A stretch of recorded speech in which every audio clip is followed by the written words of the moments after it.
The latest storylines to the best betting insights.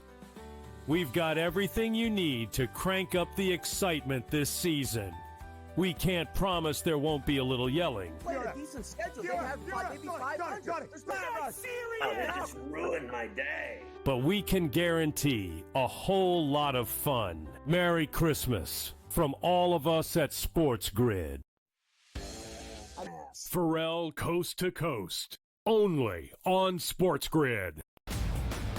And you're not riding with Josh Allen. Yeah. Where have you gone? Don't tell me it's the Philadelphia Eagles, Donnie. Who's the team for you? You see that Vince Lombardi trophy that sits back here? That's a replica. And that's something that the Philadelphia Eagles have won as recent as 2017. The Buffalo Bills are notorious for making it to the Super Bowl and coming up lame, which they might be able to do. But my question is, can the Buffalo Bills even get to the Super Bowl? The early line. Only on SportsGrid.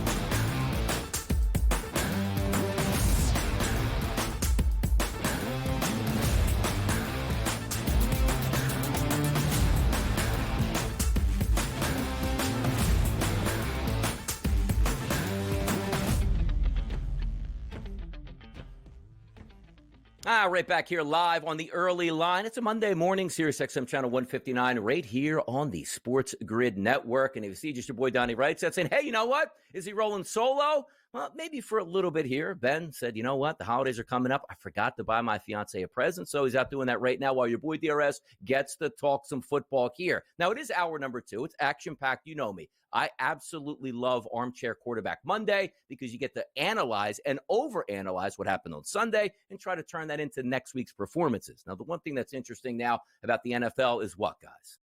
Come on, only 2 games left in the season. So much still left to play for many teams, and so many teams trying to get into draft position to draft their young superstar quarterback. Case in point, Atlanta Falcons and the New York Giants. Records right now after that game, the Atlanta Falcons sit at 8-7, trying to make the playoffs, which means they have to win their division in order to get in, and the New York Giants 2-13. Let's start here before we get to the actual game itself. I talked about a couple teams yesterday on the desk on Pro Football Today. Teams that should have no business in winning football games, and the only thing they should be focused on is losing. The New York Giants, mission accomplished so far. Not even being competitive in their ball games for the most part, understanding this is best. Fire your general manager, fire your head coach, draft your quarterback, number 1 overall, and away you go into the future with a new coach and a new GM, and the fan base can sort of rally around that spot. But we can't get there yet until we play these games after the season. 34-7 yesterday was the final. Drew Lock does what he does. 39 pass attempts, multiple interceptions, a QBR rating. Again, the QBR is rated on 100 basis points here. 8.7 for Drew Lock yesterday. The running game, 13 carries, 45 yards, 3.5 yards per carry. The one bright spot this season really has been Malik Neighbor. 7 catches for 68 yards, but insignificant for most of that game because they were getting blown out. You also saw 2 interceptions that Drew Lock threw. They both were touchdown passes the other way to the Atlanta Falcons. Now let's focus on the Atlanta Falcons. Coming into this week, there was a lot of hubbub of should we make this decision? Should we not make this decision? The minute that the Atlanta Falcons went from Kirk Cousins over to Michael Penix, I said, you know what?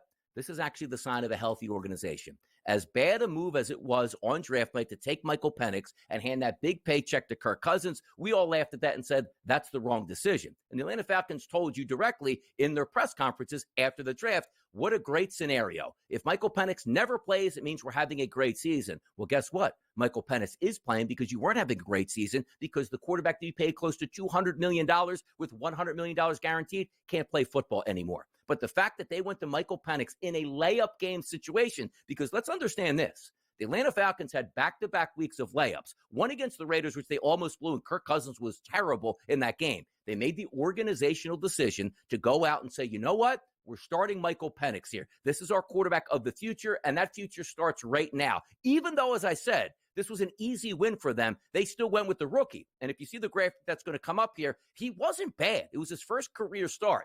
18 of 27 for 202, no touchdowns, and 1 interception. QBR rating of 46, not great. Passer rating 73, but he did get his feet wet. And as I said, lost 2 possessions because you scored 2 touchdowns, and therefore he didn't need to pass really the rest of the second half. Bijan Robinson has been very good this season as the lead back, 22 carries, 94 yards, and 2 touchdowns. Darnell Mooney, 5 catches for 82. Drake London, 5 for 59. Liked what I saw in an easy victory for the Atlanta Falcons. But let's be honest. That was the perfect scenario to get Michael Penix's first start at home against a terrible opponent before the final 2 games of the season, which you're probably going to have to win if you want to win that division. Now, if we flip it over to that NFC playoff picture, which, again, isn't really jumbled, but certainly competitive, particularly at the top. The Lions currently sit at 13-2. You see the Eagles in that 2 spot at 12-3, even though the Minnesota Vikings have a better record at 13-2. That's just because you win the division, you get the bump. So if we're looking at the Lions and the Vikings going toe-to-toe, and we'll play each other here for the rights, let's just say Detroit does get that number 1 seed. And we'll keep it exactly as that graphic has it. As I said, the Eagles, too, the Rams would get in if they win that division, which they're in the driver's seat over the Seattle Seahawks, and then the Falcons at 8-7. We'll keep that the same. My goodness. Do you see those wild card teams there filling in? Currently, number 5 would be the Vikings, looking like maybe the best team in football the way they're playing now, along with Detroit and also Kansas City. Impressive. How about the Packers at 10-4, who played tonight, which we're going to preview that game a little bit later in the show. They sit currently at 10-4 overall. So you're talking about teams just like the Rams and the Falcons that are going to win the division. It almost sounds a little bit like the college football playoff, doesn't it? Hey, look at this. The higher seeded team's going to be at home and not be favored. Why? Because the better football teams would be the Vikings and the Packers against both of those football teams, regardless of the order that they actually finish in. Then we see the Commanders in that 7 seed here at 10-5. They're going to get in the playoffs. It's just a formality at this point of where they actually sit. But overall in the NFC, it is going to be an interesting finish to the season because we do get to see the Lions and the Vikings settled on the field. And as I talked about already on this show, you look at the Philadelphia Eagles game from yesterday. You guys know me. I'm an Eagles fan. Love the Eagles, cheer for them. I hope they got the number 1 overall seed. But also, from a betting perspective, you know that green Eagles laundry that I cheer for, I like green in my back pocket as well, which means winning money. The team I selected early in the season to be the NFC champions are the Detroit Lions. And I always said, boy, this probably will come down to, I'm not saying the Vikings can't win this division. I'm not saying the Vikings can't be the number 1 seed. I'm not saying Detroit and or Minnesota can't go to Philadelphia if they need to, if they didn't win the division and the number 1 seed, beat the Philadelphia Eagles. But what a major advantage it will be for the Detroit Lions, a dome team, to be at home against the Philadelphia Eagles and or the Minnesota Vikings, who are a dome team, but that means you just don't have to go outdoors. That's going to make a big difference. And for the Philadelphia Eagles yesterday in the NFC playoff picture, sometimes it works out in your favor. In the past, the first 2 teams, or should I say the top 2 teams, seeded 1 and number 2, always got the buys. Now you add the extra wild card team in, and they took away one of the buys, which makes it so much more important to be that number 1 overall seed because you're the only team in your conference to get that buy. But the Philadelphia Eagles, now understand this, because a lot is still going to be determined on the way out for the Philadelphia Eagles as we just bring up the schedule that they have. The final 2 games of the season should be victories for the Philadelphia Eagles. There's no doubt about it. They're going to be favored in both of those games, but understand this. And take a look at the Dallas Cowboys, who the Eagles will play at home, followed by the New York Giants. The Cowboys, right or wrongfully, look like they're going to play out the string and try to win football games, which is crazy. Keep in mind, yesterday, Jalen Hurts got a concussion early in that game. By the way, had 41 rushing yards in the first quarter. I wonder where he would have wound up in that game and or if the Philadelphia Eagles would have won that. But understand this.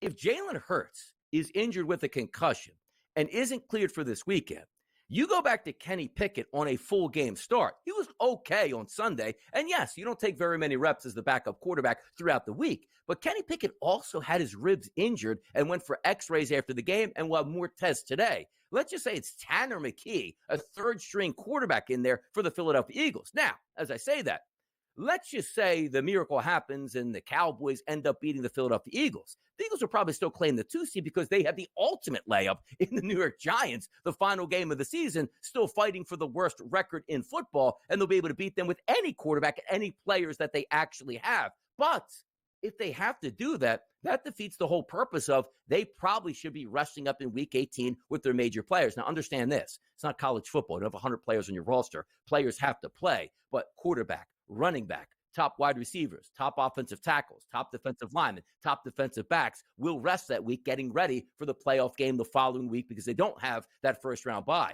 So if the Cowboys can come in and shock the Eagles, they'll still get the 2 seed, but they'll mess up that whole bye week by having to play their starters in week 18. And also, as we pointed out this week too, you are gunning for a little bit of history, which may have been interrupted yesterday. Saquon went for $150, and he's roughly 270 on the way out to break the all-time rushing record. He's probably not going to play in week 18. So can he get 270-plus yards against the Dallas Cowboys this weekend in Philadelphia?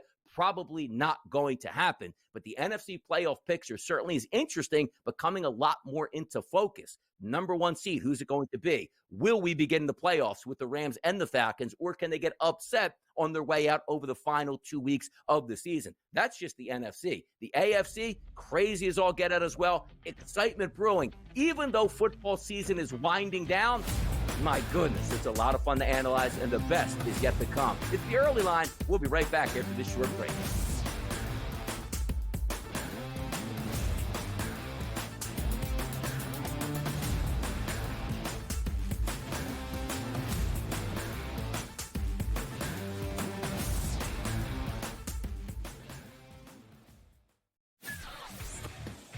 There's a better chance the Raiders might stumble into a win because of who they're playing over the next few weeks than the Giants, who I don't think will win. I don't believe for 1 minute that they want to win a game. I do not believe that the New York Football Giants want to win a game at all because it will cost them dearly. In fact, they will continue to suck for years to come if they screw this up. Pharrell Coast to Coast, only on SportsGrid. The 2 guys that can do it all. Too much electricity this morning. This is a good time. We're having a lot of fun. I had to do a triple take. Ka-ching! Why? Because of parity. I didn't mean to offend. Yeah, it's not going to happen. Load management is a dirty word. Let him rip. You know what? Circumstances provide the results. What? How do you do this once? Oh, Donnie, you got such a good show there. A network that is booming. The Early Line, only on SportsGrid. The sharpest football contest show in the land, the Las Vegas Football Contest Show, focuses on Circus Sports Million, Circus Survivor, and the Westgate Super Contest, handicapping the games and releasing our contest picks every week of the season. With 2 former Super Contest winners, Brady Cannon and James Salinas, a former NFL player, Mike Pritchard, and over $1 million in contest prize money won combined, the Las Vegas Football Contest Show will have you prepared this season like none other. Your gut says Miami is going to win, and you should take the over. Your gut also said your NFT selfies would only go up in value. They didn't. But your head is on SportsGrid and knows the QB is in concussion protocol. The backup has a 45 QBR against the zone coverage. The New York D has the most sacks in the league. So yeah, trust your head. It's smarter to be on SportsGrid.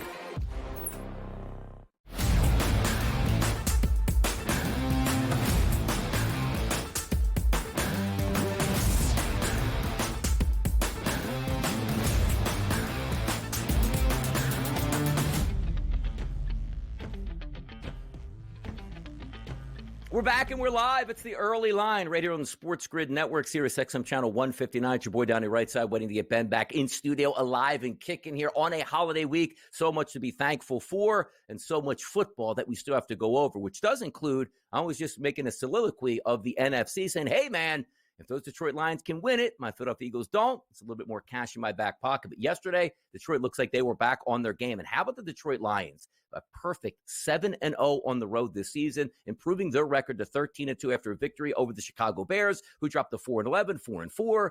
We'll find a new head coach for them next year. We'll see what works out. But let's see what worked in this game. It was Jared Goff. 23 of 32, 336 in the air, 3 touchdowns, no interceptions, a QBR rating of right around 80 and a passer rating of 137. He's been nothing short of spectacular. Now, the questions have been ramped up on the Detroit Lions. Hey, what's going to happen? All the attrition and the injuries certainly is going to catch up to him. Maybe it did in Chicago, where a dome team finally feels like going outside and playing once again the elements, something I don't believe they've done since the Green Bay Packers game, which had bad and they went on the road and they won that football game. And also, Jahmyr Gibbs being the lead dog. How about 5 targets out of the backfield, 4 catches, 45 yards, but running the football, 23 touches for 109 yards and a touchdown. That's 4.7 yards per carry outdoors. That's exactly what you wanted to see. But also, when you talk about offensive coordinators like Ben Johnson, he had a play call that we haven't seen in the NFL, which faked a stumbling running back in Jahmyr Gibbs with a stumbling Jared Goff into a wide-open touchdown pass, which was schemed up. Absolutely incredible. He's going to be one of those head coaches next year you certainly are going to want to sign as being the best overall coordinator in football. But let's focus on the game itself and Caleb Williams, what happened yesterday. He threw 40 times. I actually thought he would have a good day yesterday.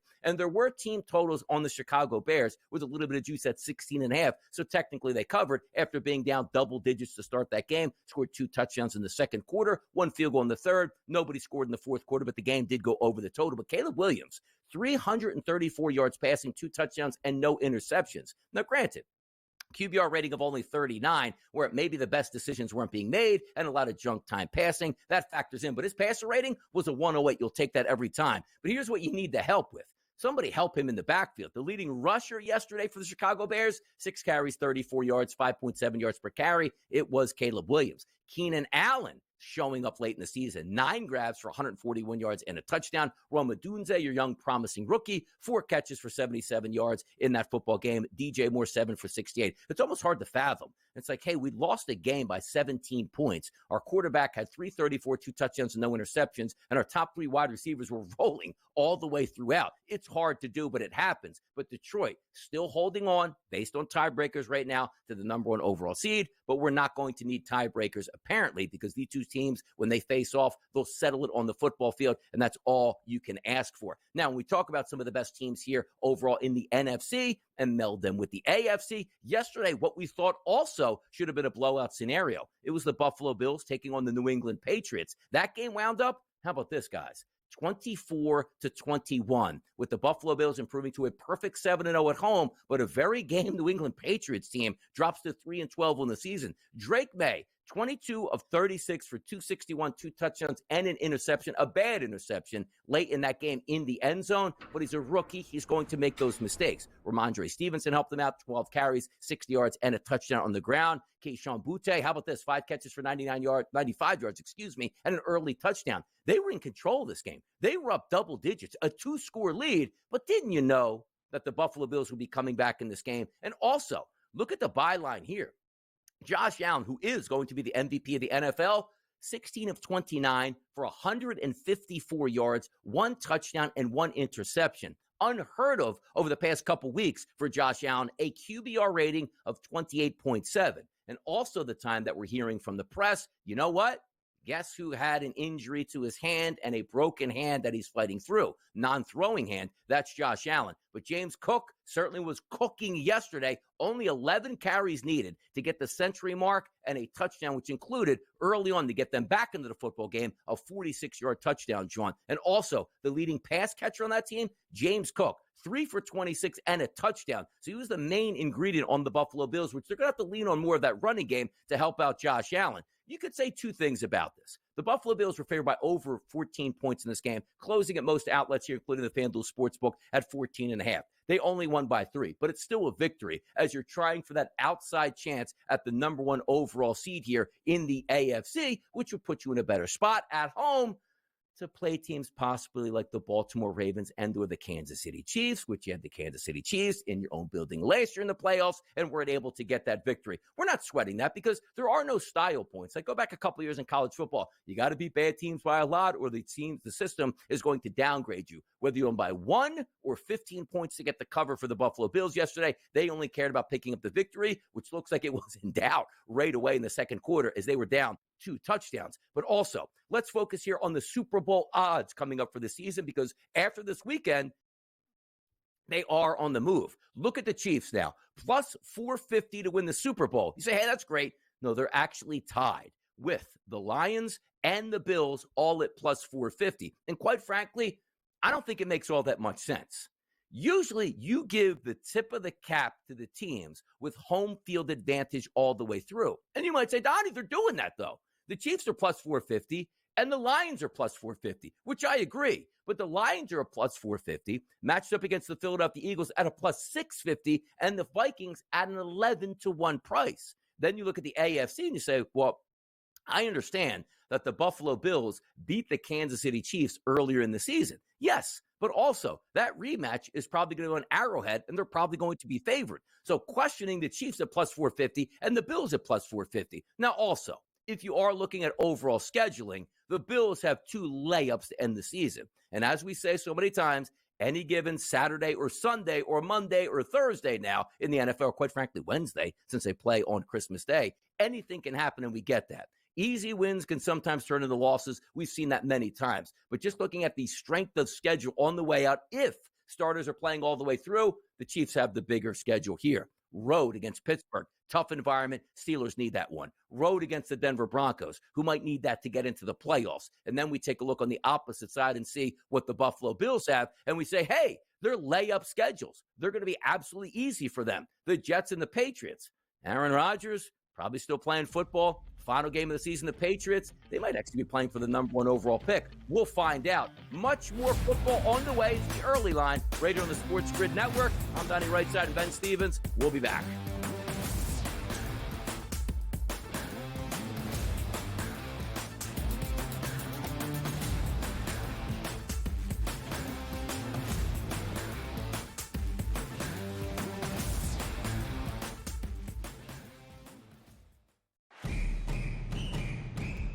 I'm actually not even on a side today. Yeah. And I'll get to that. Why are you on Texas? I gave them a chance. Maybe not me as the overwhelming authority in college football, but entering that game on this set to you guys, I said there was one elite defense entering the matchup in Austin back to end out October. It's not the Bulldogs like it used to be. It is Texas. College football today, only on SportsGrid. How do you find some of this great talent that you've brought in, who are still early in their career, might not have a ton of tape on them yet? I've been around this business, man, for almost 20 years. So a lot of these guys will tell you that I popped into a lot of gyms, sparred, or just worked on the side, or, kind of worked out, just watching. I've always loved this sport, man. I think it's the greatest. And we want to continue to put on the next up-and-coming superstars. We know we got them. Only on SportsGrid. The NFL and college, they don't operate on the same timelines, right? UNLV's head coach just got, the Purdue job this morning, where I imagine, right, UNC probably needs to know from Bill. And let's say it's late December, and we see 7, 8 teams open, and none of them want Bill. Then Bill's got to make a decision. Does he want to be a college head coach? Pro football today, only on SportsGrid. The 2 guys that can do it all. Too much electricity this morning. This is a good time. We're having a lot of fun. I had to do a triple take. Ka-ching! Why? Because of parity. I didn't mean to offend. Yeah, it's not going to happen. Load management is a dirty word. Let him rip. You know what? Circumstances provide the results. What? How do you do this one? Oh, Donnie, you've got such a good show there. A network that is booming. The early line, only on SportsGrid.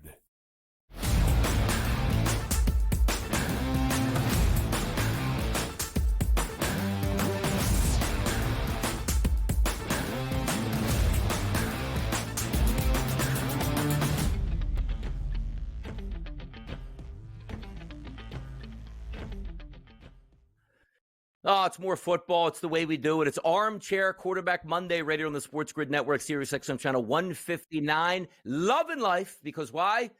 I guess I have a couple days off. I'm working hard for the people on Christmas Day. Absolutely. So just a little promo and preview here on Wednesday. We got the boys in early in Studio 9. Look, while you're opening presents, you could be sitting back and watching Pro Football Today to set you up for an exciting Christmas Day of action. It's just what we do with the Sports Grid Network, which includes talking football. Is BWS ready to go? Is it going to be me? What are we doing here? Gonna get an update? Whoa! He's ready.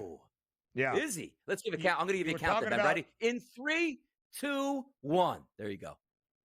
DRS, you were talking about Christmas. I thought, what better opportunity than poorly setting the stage for Sunday Night Football between the Buccaneers and the Cowboys to stop incredibly quickly and head out to get to Macy's, which is not super far away from our Midtown Manhattan studios, to pick up some last-minute Christmas gifts for the family. So that's why I had to leave for a little bit. Thanks for holding things down. I have no idea where we are. Is this where we are? Staying alive in Cincinnati, the Bengals with a win? Yeah, you want to sing in the background? Yeah. You're feeling good, huh? All right. All right, so yeah. You're feeling good. I feel like that's Donnie's environment. I feel like I've done Making 4 hours sense already. of the chaos. Yeah. But that's tough for you, man. So, hey, let's get to this game in Cincinnati yesterday. The Bengals just need to keep winning football games. They have an opportunity, maybe somehow, some way, of earning that final playoff spot. They would need some help. They need a victory next week in a huge Saturday afternoon game against Denver. But before that, you need to beat your divisional mates in Cleveland in Dorian Thompson-Robinson. That's what the Bengals do in Cincinnati. 24-6. Cincy was nearly a double-digit favorite by close. They cover as a 9.5-point favorite. Total of 46.5 stays under. The Bengals, DRS, have won 3 straight. They have covered in all 3 wins. They have gone under in 2 of their previous 3. They went over in 9 of their first 12 games this year. Just the second cover in 6 tries for Cincinnati as a home favorite this season.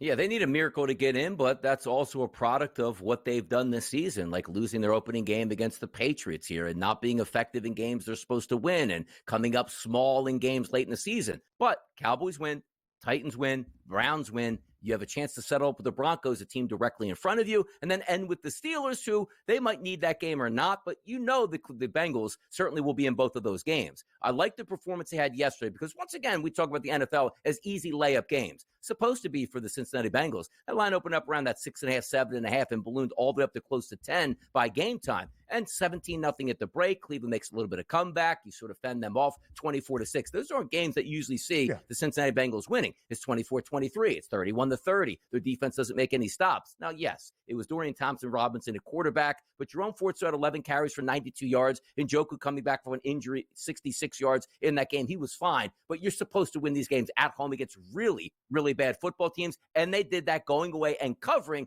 I like what I see out of the Bengals, but sometimes, Ben, too little too late at this point. It seems like it is. And it is, right? They still have a very large hole to climb themselves out of if they even have a chance.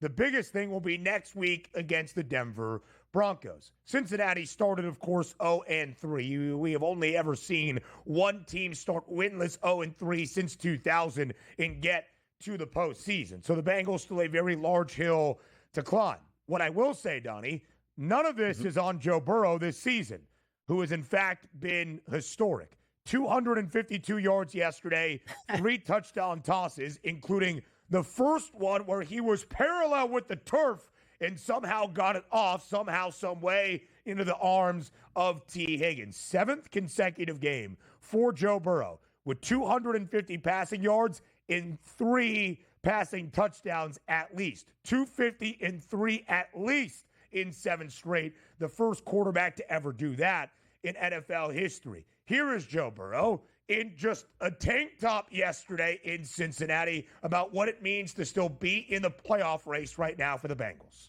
Yeah, it feels good to play in big games. That's why we do what we do. That's why we work so hard. You know, everything that I do in the offseason is to put myself in the best position to play great at the end of the year in these big games coming up. So it's exciting to still be in it. Guys work really hard, coaches work really hard, so it's nice to rattle off a couple wins here. Again, the Bengals, a huge game against Denver, the team in front of them right now in that AFC wildcard chase on Saturday. Cincy, a full field goal favorite at home. The rest of the Sunday slate next.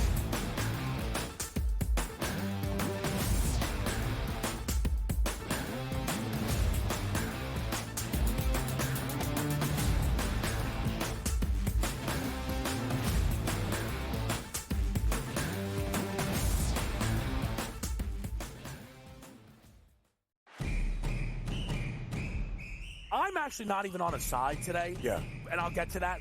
Why are you on Texas? I gave them a chance. Maybe not me as the overwhelming authority in college football, but entering that game on this set, to you guys, I said there was one elite defense entering the matchup in Austin back to end out October.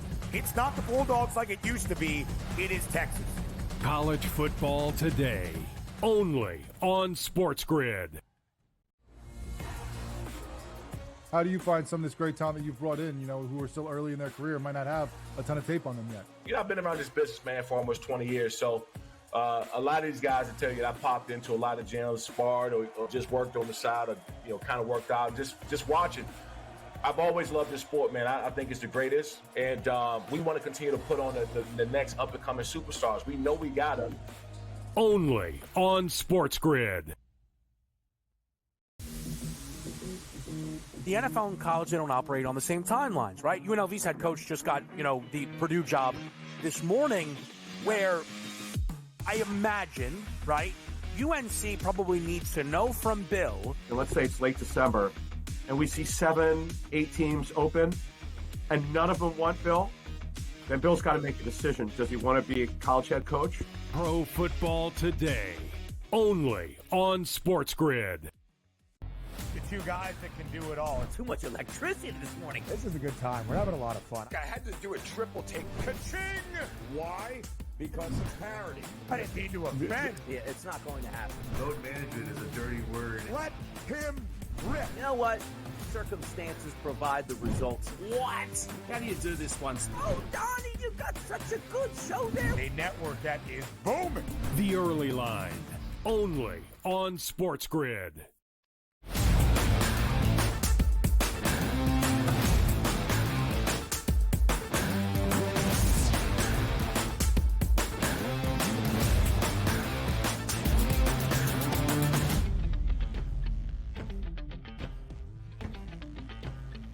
Four more scores from Sunday in week number 16 to get to you here on this Monday on the Early Line on SportsGrid. DRS on our Pick 6 on Friday. My money line underdog, the Carolina Panthers. Turned out that I was correct. Wow. Not to boast my own pick here, but sometimes you just see it. Carolina wins outright in overtime, 36-30, ending Arizona's season, eliminating the Cardinals from NFC playoff contention with the overtime victory outright as a 4.5-point home dog. Total of 46.5 does go over. Here is why, Donnie. I thought Carolina could stay in this game and maybe play spoiler, because as an underdog, fantastic. In their first game, expected to win last week as a favorite against the Cowboys since the end of 2022.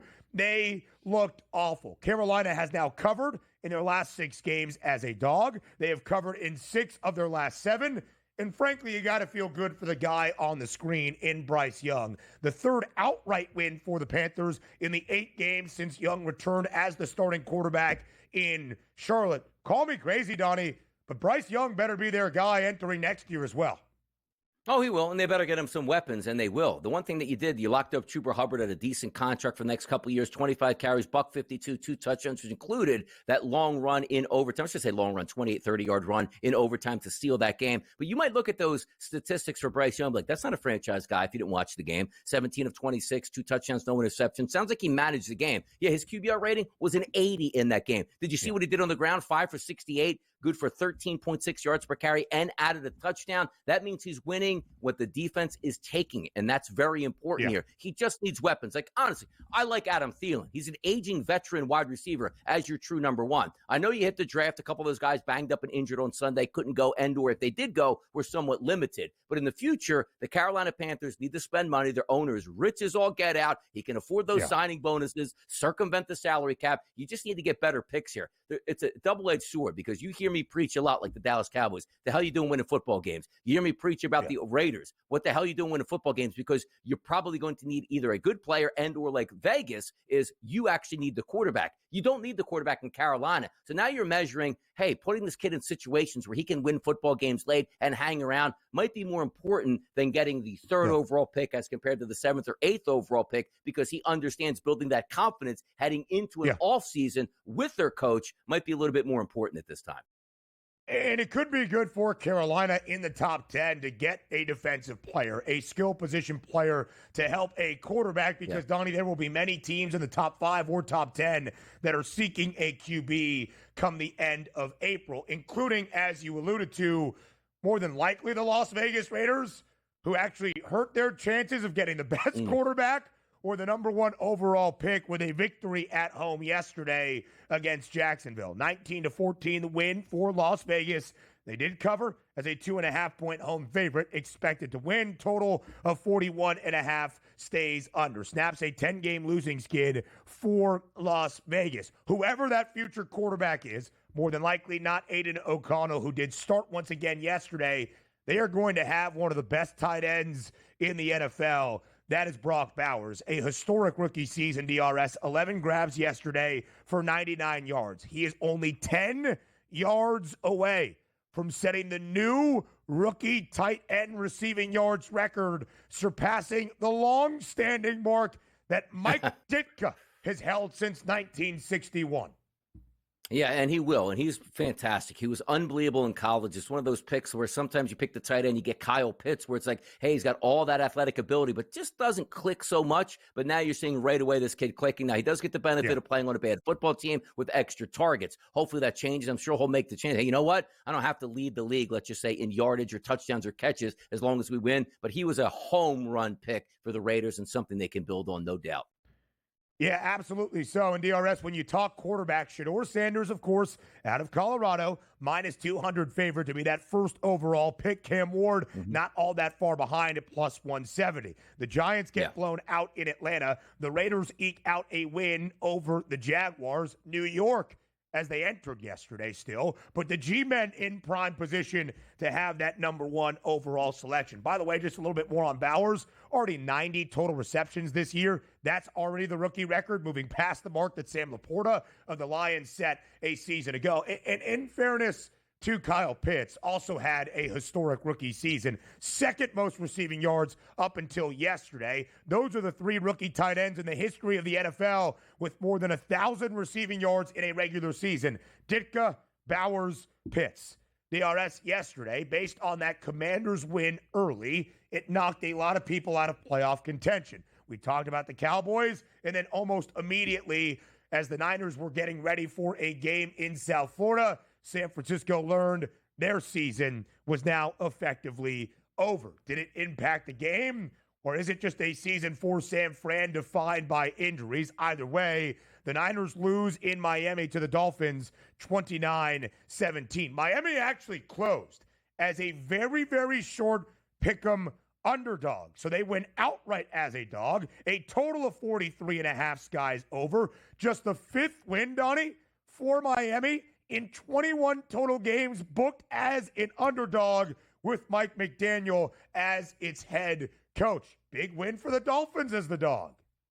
Yeah, there you go. Dolphins sort of extend their season, if you will, at this point, but also from a 49ers perspective. Like, hey, why didn't everybody line up at the gate once we knew the San Francisco 49ers were dead and buried? The reason why you don't do that is because the game plan's in for the week. The players who know they're playing are going to play in that football game regardless. Same thing with the Dallas Cowboys, who many people probably tried to bet Tampa Bay before that game started because what the heck, the Dallas Cowboys aren't playing for anything. Game plan was in. Next week, you're going to start to see some of these teams officially out of it, like the Niners be resting a lot of players. But let's get to this game exactly. Purdy threw 40 times for 313 and 2 touchdowns. Look at the wideouts. Kittle, 8 for 106. Debo actually had a game, 7 for 96 and a touchdown. Jennings, 4 for 51. Pearsall, 4 for 37. That should be enough to win here. But when you're giving up on defense, Devon Achane, 17 for $120 and a touchdown, and also he had 6 catches for 70 yards to lead the way, you're not going to be all that effective. This was just a calamity for the 49ers. Too many mistakes, too many penalties, and too many injuries on the season. Maybe the most disappointing team in football this year, probably the Niners, now sit at 6-9, and probably gets worse over the final 2 weeks. There's no doubt about it, DRS. The 49ers had Super Bowl expectations. They had played in 2 of the previous 5. They had reached the NFC Championship game 4 times in the last 5 seasons. They were a super short favorite to win the NFC once again. You give the 49ers a pass because of the significant injuries, but there's a lot of talent all across the roster. a disastrous season, a failed season in San Francisco. I would say the Jets, the second most disappointing team this season, and they've been largely healthy for a good majority of it. So some wild card long shots who had long chances of hope yesterday in the NFC saw their hopes come to a close. Everybody in the AFC still is alive. The Bengals, the Dolphins, and that includes the Indianapolis Colts. 38-30. Big win for Indy, covering as a 4.5-point home favorite. Total of 42.5 goes way over. Big day for Jonathan Taylor as well, DRS. Of course, last week, early in the second half in Denver, Colts in front by a score, should have been up by 2 touchdowns. He dropped the football at the goal line, atoned slightly for that. 29 carries, 218 yards, 3 touchdowns yesterday. Anthony Richardson threw the ball only 11 times, but had 70 rushing yards and a score as well. Indianapolis holds on for a 38-30 win yesterday at home. And Anthony Richardson had 6 completions up to that final drive, which on 3rd and 8 actually threw a nice out ball for a first down that clinched that game for all intents and purposes. But this was a game that they were winning by so much. And it's like, hey, let's just run the clock out and then realize we still have to play offense. Like Anthony Richardson is maddening because we're not getting anything out of any of his starts that says I can be a future quarterback and handle this. We'll see how they play out the rest of the way. He's so talented, but I don't know if talent's going to overcome the ability to actually play from the pocket at this point, Ben. Yeah, I've got no idea, DRS. There's a lot of questions to be answered in Indy. They led 31-7 late in the third quarter. That game got dicey. Hey, we'll go to the college football playoff next.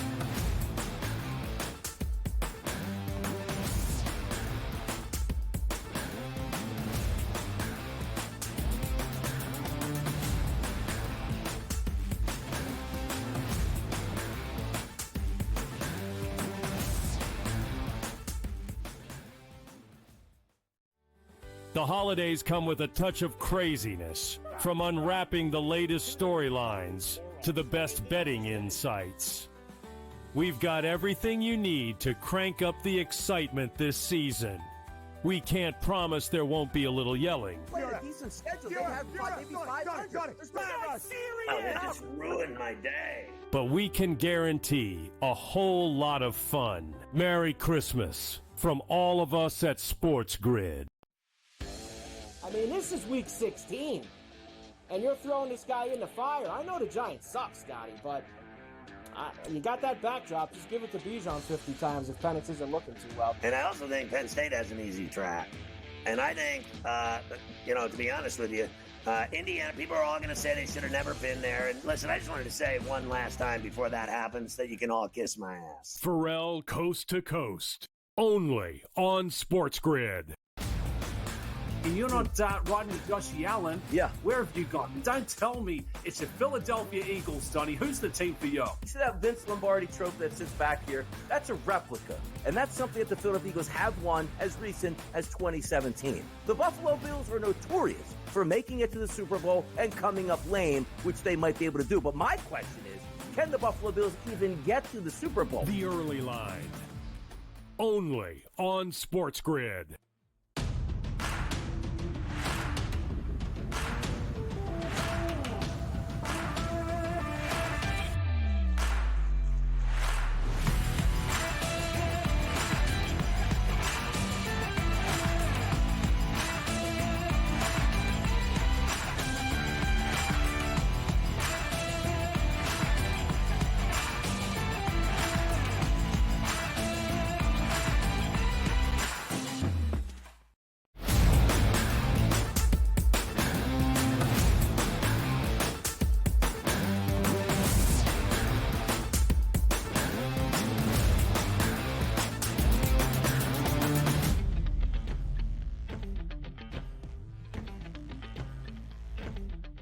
Time for our college football playoff reactions to the opening round with our game on Friday night, the first ever on-campus playoff game in the history of the sport in South Bend, and our 3 games on Saturday. We're going to work in reverse chronological order based on how close we are to the result of that game. And we'll share our overall thoughts from the weekend that saw all 4 home teams booked as more than a touchdown favorite, win by at least 10 points, and cover a number in all 4 spots. The favorites at home, a perfect 4-0 against the spread. Because there's a lot to discuss on this Monday. In the 8-9 matchup, a game perhaps we thought had the chance to be the closest, in fact, was not at all. 42-17, Ohio State absolutely handles Tennessee, covering as a 7.5-point home favorite in Columbus, a total of 46.5. The Buckeyes almost went over by themselves. Of course, the game did go over as well. Ohio State DRS led 21-0 at the end of the opening quarter. They scored on their opening 3 offensive possessions, mixed in between 2 drives from the Volunteers offensively, where they went 3 and out. It was all Ohio State on Saturday night to cap off our triple header of CFP action. Yeah, cold weather game, fantastic atmosphere. Neyland Stadium North, as they were trying to call it, where thousands of Volunteers fans were there. And that party was turned out quickly, 21-0 at the end of the first quarter. And this is what's so maddening. You look at Ohio State, how really good and talented they are. They go on the road early in the season and lose to Oregon by a point. It happens. Oregon's the best team in the country. But the loss to Michigan, where you're 3-touchdown favorites and how bad they looked, and then can turn it around and say, you know what? Let's just get back to playing winning football and winning football in style. Like on a cold game against an SEC team that you figured the SEC team was going to run the football along with you. Both are going to play great defense. Hopefully you can eke a victory out. 42 points, which included your quarterback, Will Howard, 24 of 29 for 311 and 2 touchdowns. Again, in a cold weather environment. Trayvon Henderson, 10 carries for 80 yards. You take a look at Judkins, who also scored 2 touchdowns. So 4 combined touchdowns out of your starting running backs. And then Jeremiah Smith, who might be the best wide receiver in the country when it's all said and done when he leaves Ohio State. Surefire top 10 draft pick in the NFL, 6 for 103 and 2 touchdowns. When your stars are playing well, you're going to win football games. The same couldn't be said for the Volunteers, who you knew wanted to come in, play really good defense, and say Dylan Sampson might be the toughest tackle in the country. 2 carries, 6 yards, and an injury. It was over before it started, it felt like. The SEC's leading rusher, that is Dylan Sampson, nearly 1,500 yards on the ground this year, 22 total touchdowns. He had scored in every single game for the Vols except their season finale against Vandy. When he was taken out of the game early, there was very little that Tennessee could do. Nico Iamaleava, supposed to be the future in Knoxville. I would say a disappointing first full season as the starting quarterback in Josh Heupel's system. He did have a rushing touchdown in that game. Jeremiah Smith, 103 yards, both of the touchdown tosses Will Howard threw into his arms. He's still going to be in Columbus for at least 2 more seasons. That's a really good thing for Ohio State. In DRS, one of the reasons this total was the lowest of any of our 4 games in the opening round at 46.5, we had 2 of the 5 scoring defenses at the FBS level this year that were allowing less than 14 points per game, only 5 total in the sport at this level, fewer than 2 touchdowns on average. Tennessee had to do so much defensively and could not withstand. A lot of people, both on Friday night, early on Saturday, were trying to say that the SEC, as they often do shine in hypothetical matchups, should have had more teams into the field. Well, that darling 9-3 Alabama team lost to Tennessee. Tennessee hammered Kentucky, as everybody in the SEC did, except for one team. That was Ole Miss, by the way, who got beat by Kentucky in Oxford. So maybe, just maybe, my own assessment, let the actual results of actual football games dictate the tale, not a head coach in Oxford that likes to talk tough behind his Twitter machine, but then gets oh so silent on Christmas weekend when things do not go well for the Southeastern Conference. In one spot they did for the SEC. That was the top at-large team in Texas, handling business in Austin against the ACC bid stealers, that being Clemson. Texas wins by 2 touchdowns comfortably, 38-24, again covering as a 13.5-point home favorite. Total of 50.5 goes way over. I will say, though, DRS, this was our only game of the opening round of any of those 4 first-round college football playoff matchups that featured a one-score game in the fourth quarter. Clemson scored a touchdown with 11:43 left in regulation, only for Texas's Jaden Blue to score a 77-yard rushing touchdown just 2 plays later. Yeah, they blew up that Clemson defense. You take a look at Jadon Blue, who's the backup running back, 14 carries for 146 yards and 2 scores. Then Wisner, who got banged up in that game, but still 15 carries for 110 yards and 2 touchdowns. Your starting tailback goes for 7.3 yards per carry. Your backup goes for 10.4 yards per carry. You're not going to win very many football games, let alone get a cover, which, again, Clemson hanging around depending on what type of spread you got in that football game. Klubnik, 336 and 3 touchdowns. He got better and better and better as the season went on. Maybe starting to live up to a little bit of that potential that we thought when Klubnik was going to go there and take over as the starter. So we'll see where Clemson goes. Good season for them. Backed into an ACC championship game. Won a big football game there late on a field goal. Showed up against, arguably, as most people think, maybe the best team in the country, the Texas Longhorns. They get beat. No surprise there. Quality football game. If you like props, you had your fun in that game. Texas is the national championship favorite now after the opening round at plus 310 because of some of the matchups that play out in the rest of the playoff bracket. Texas had 292 rushing yards in 4 rushing scores against a Clemson defense that allowed nearly $150 on the ground this year. The first time since 2016, the Tigers defensively even allowed more than 135 rushing yards per game. It was not a great Clemson defense who had to pick up the slack the last few years, DRS, for a poor Clemson offense, almost a reverse of fortune, which if they can figure out the balance once again, Clemson, who's won 8 ACC titles in the last 10 years, should be okay moving forward. The rest of the weekend in the CFP next.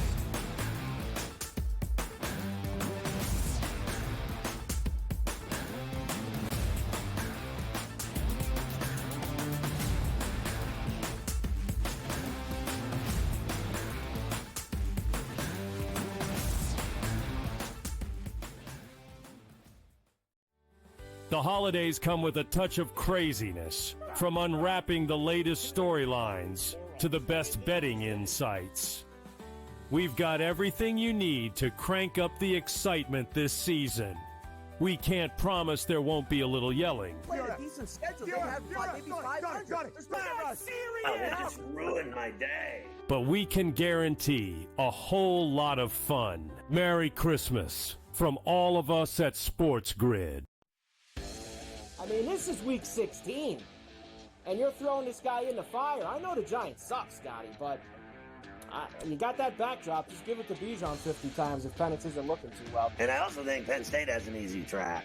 And I think, to be honest with you, Indiana, people are all going to say they should have never been there. And listen, I just wanted to say one last time before that happens that you can all kiss my ass. Pharrell Coast to Coast, only on SportsGrid. You're not riding with Josh Allen. Yeah. Where have you gone? Don't tell me it's the Philadelphia Eagles, Donnie. Who's the team for you? You see that Vince Lombardi trophy that sits back here? That's a replica. And that's something that the Philadelphia Eagles have won as recent as 2017. The Buffalo Bills are notorious for making it to the Super Bowl and coming up lame, which they might be able to do. But my question is, can the Buffalo Bills even get to the Super Bowl? The early line, only on SportsGrid.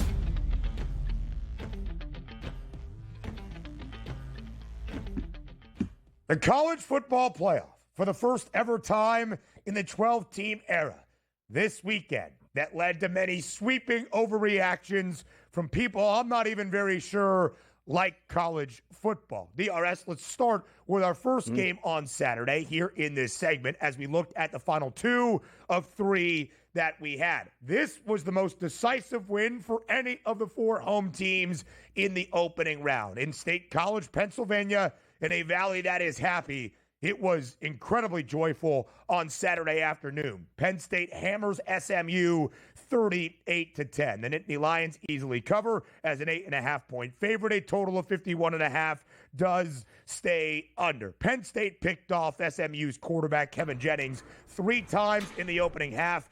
2 of them brought back to the house for a pick 6 for Penn State. Dominic DeLuca, the guy wearing 0 there, had 2 picks. The first pick 6 for Penn State.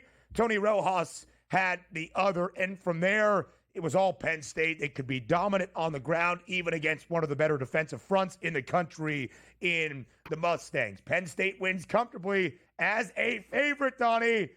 They are pretty darn good. They are now 33-1 as a favorite since the beginning of 2022.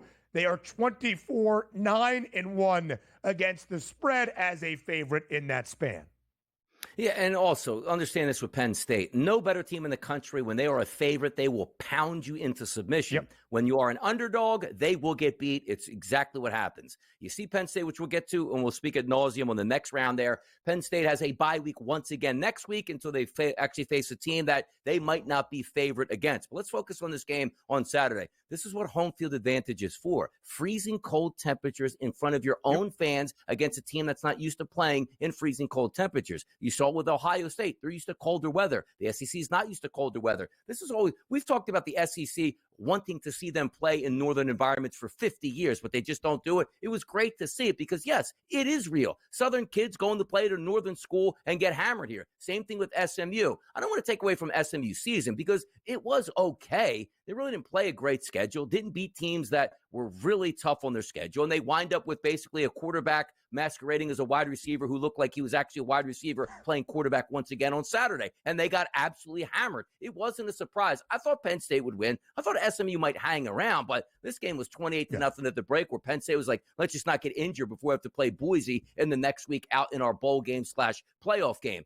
Boring game overall, yes, but again, the theater, the atmosphere, State College, PA, 100+ thousand, cheering for that team. I loved it there. That's the best I can say out of that game.